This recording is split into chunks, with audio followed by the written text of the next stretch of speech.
নমস্কার বন্ধুরা, আজ সকাল সকাল কর্তামশাই এনে হাজির করলো এই কাঁকড়াগুলো। কাণ্ড শুরু করেছে দেখুন।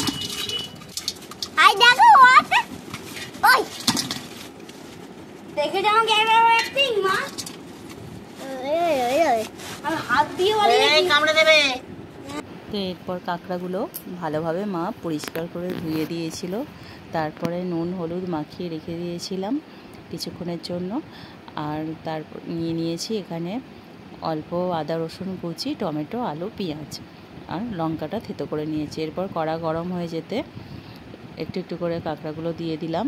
কড়াটা বেশ ভালোই গরম হয়ে থাকবে, তারপরে দিয়ে কাঁকড়াগুলোকে বেশ লাল লাল করে একটু ভেজে নেব। আর বর্ষার দিনে কাঁকড়াটা খেতে খুব ভালোই লাগে, কারণ মাছ মাংসর থেকেও যেন কাঁকড়াটা বেশি খেতে ভালো লাগে। তো যাই হোক, এখানে কাঁকড়াটা মোটামুটি ভাজা হয়ে এসেছে। আর এরপরে আমি কাঁকড়াগুলো তুলে নেব আর এই দাঁড়াগুলো ভেজে নেব। দাঁড়াগুলোও ফেলতে ভালো লাগে না, দাঁড়াগুলো বেশ খেতে ভালোই লাগে। তো দাঁড়াগুলোকেও বেশ লাল লাল করে ভেজে নেব। তো আমার বাড়িতে সবাই কাঁকড়া খেতে ভালোবাসে। আপনারা কারা কারা কাঁকড়া খেতে ভালোবাসেন অবশ্যই জানাবেন। এরপর কড়াতে ওইগুলোকে ভেজে তুলে নিয়ে আর একটু তেল দিয়ে দিলাম। তেলটা একটু গরম হয়ে গেলে এরপর গরম মশলা দিয়ে দেব একটু এলাচ একটু থেতো করেছি, দারচিনি আর একটু লবঙ্গ। ফোড়নটা বেশ ভালো মতো একটু ভাজা ভাজা হয়ে যাবে। তারপরে আদা রসুন আর কাঁচা লঙ্কা থেতো করে যেটা নিয়েছিলাম সেটা দিয়ে দিলাম। এটাও মশলাটা একটু বেশ ভাজা ভাজা হবে। তারপরে আমি কেটে রাখা আলুগুলো দিয়ে দেব। এরপরে দিয়ে দিলাম লঙ্কা আর নুনটা।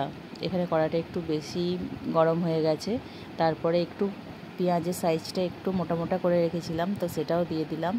দিয়ে পেঁয়াজটা একটু ভাজা ভাজা হয়েছে, তারপরে দিয়ে দিলাম আলুগুলো। আমি আর আলাদা করে আলু ভাজিনি, এখানে মশলা কষতে কষতেই আলুটা দিয়ে দিয়েছি। এরপর দিয়ে দিলাম একটা টমেটো।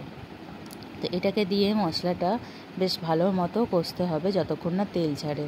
তেলটা ছেড়ে এসেছে। এরপর আমি ভেজে রাখা এই কাঁকড়া আর দাঁড়াগুলো দিয়ে দিলাম। দিয়ে এটাকেও আমি আর কিছুক্ষণ ভেজে নেব, তাহলে মশলাগুলো ভালোভাবে এই কাঁকড়ার মধ্যে দাঁড়ার মধ্যে ঢুকে যাবে। তো এখানে আরও বেশ কিছুক্ষণ কষে নিচ্ছি, দেখতেই পাচ্ছেন। তারপরে আমি পরিমাণ মতো জলটা দিয়ে দেব সেদ্ধ হবার জন্য। এখানে পরিমাণ মতো জলটা দিয়ে দিয়েছি। খুব বেশি এটা ঝোল ঝোল করব না, একটু মাখা মাখাই থাকবে। ব্যাস আমার রেডি হয়ে গেল কাঁকড়ার ঝাল। আপনারা কারা কারা খেতে ভালোবাসেন অবশ্যই জানাবেন। ভিডিওটা কেমন লাগলো অবশ্যই জানাবেন। আর ভালো লাগলে লাইক আর শেয়ার করে দেবেন।